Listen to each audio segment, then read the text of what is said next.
Welcome back. I'm Chelsea, licensed real estate agent in Los Angeles, California. Today, as always, we're going to be diving into some real estate experiences and giving some feedback. So don't forget to like, comment, and subscribe. All right, let's dive in. This one goes, we had our old house on the market. The sale contract with that realtor was for 6 months, as he did not bring a single person to visit the home the entire 6 months. We had informed his office that we would not be renewing our contract and would take the home off the market. The night the contract expired at 9:30 p.m., as I am partially dressed since my then 1.5-year-old had vomited all over me, I hear from my front door open, and he waltzes inside. He and presuming the real estate agent with a young couple at 9:30 p.m. Okay, to find me both shirtless and covered in vomit, with my clothing catching more vomit from my puking kid. It's a lot of detail, but all right, we'll keep going. He did not knock. I screamed.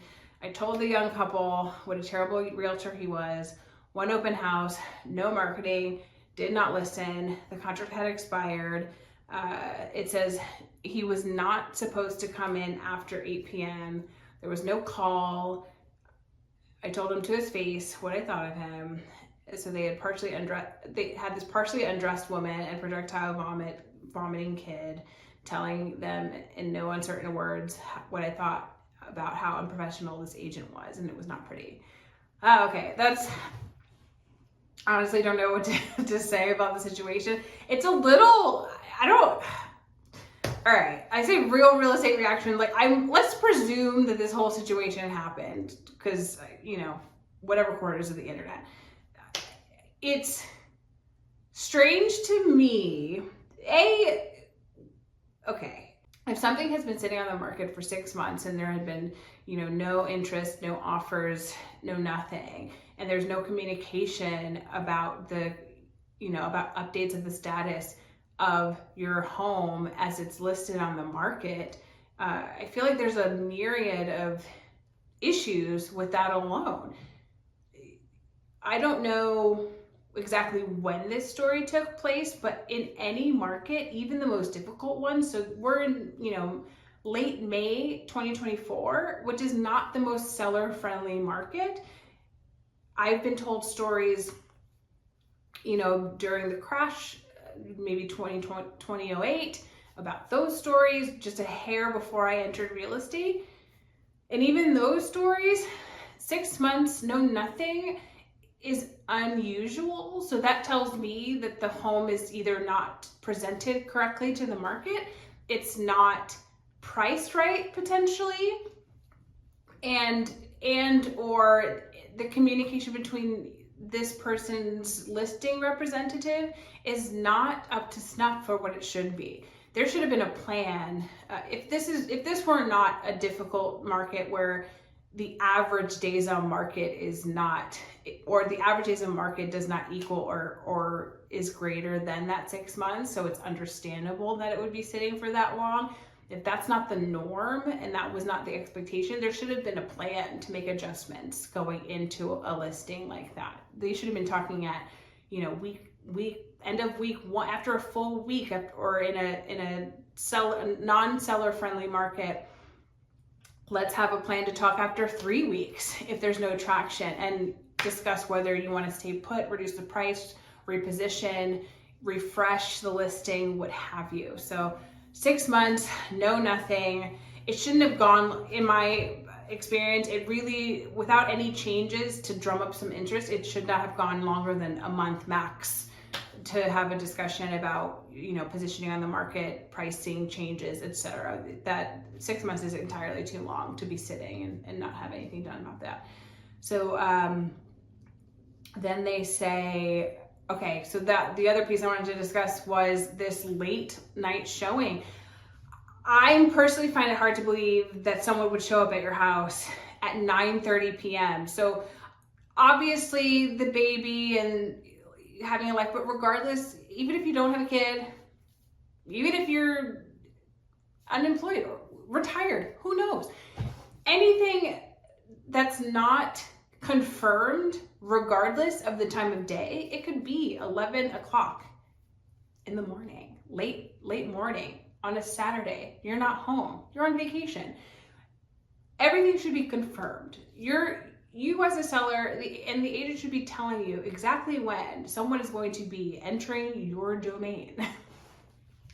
Not only, especially if you live there, even if you don't live there, there should be a confirmation saying, hey, I have a, confirming a showing request at this time. So it's never a shock that someone's entering your home. So if someone's knocking on the door at 9:30 p.m., something was amiss there. Something happened. So I don't know if they missed a notification, but regardless, even if they missed a notification, that agent shouldn't have been there, because that says that there was no confirmation of the timing of that showing. And regardless, 9:30 is just, honestly, it's really too late for any type of showing. That's just so unprofessional and unreasonable. So I've never scheduled, accepted. I think the latest showing I've had was probably like 8:30, maybe, over 10 years. So that's not cool. The only other thing I think I would say is, let's see here. I can understand if they were uncomfortable to express to a visiting guest, that they're not happy with the agent. I do think that was let's say this miscommunication happened during the daytime and they still were not confirmed to have this showing happen at this time.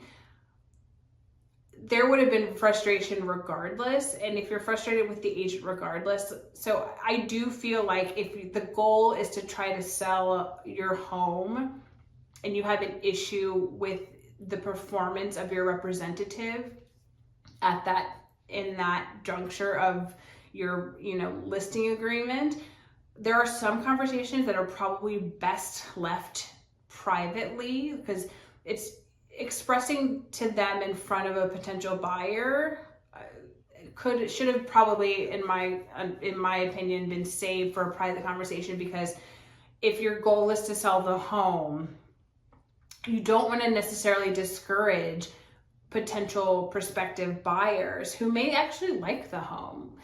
So the weird things happen all the time where, maybe the key is inaccessible, or it's an awkward, fumbling, or, a toilet is unflushed, or a bug is in the corner, or something weird, or it's an odd introduction to the property. But you don't want to, I'm trying to think. Yeah, something wherein the agent showing the home, if they had gotten there early, could have presented the property more properly. The owner and the prospective buyers wouldn't necessarily be there at the same time. I've definitely had that happen before, where I've had a buyer client enter the home, and then the seller was coming back early from an open house or something like that. Maybe the seller in that instance, referencing a specific experience, was not the nicest person. I'm not going to necessarily badmouth the seller, because it's not about the seller. It's about the house. Do you like the house? Is the house, giving you what you're asking for in terms of your checklist of wants and needs? If so, why would I leave my personal ick about what's happening outside of touring the home itself affect that person's want to make a purchase if it fits them, if it's right for them? So I do feel like this person might have been super caught off guard by the circumstance, but just a general note, those conversations should definitely be happening like offline, or call your agent post, or if the buyer drove up separately, let them leave before you have a conversation with them, and then express to your representative, why their performance in that instance did not work for you and how they can avoid a situation like that in the future. So hopefully that's helpful. That's all I have for today. Come back next time. Don't forget, again, to like, comment, and subscribe, and we'll be back with more real estate experiences. See you then.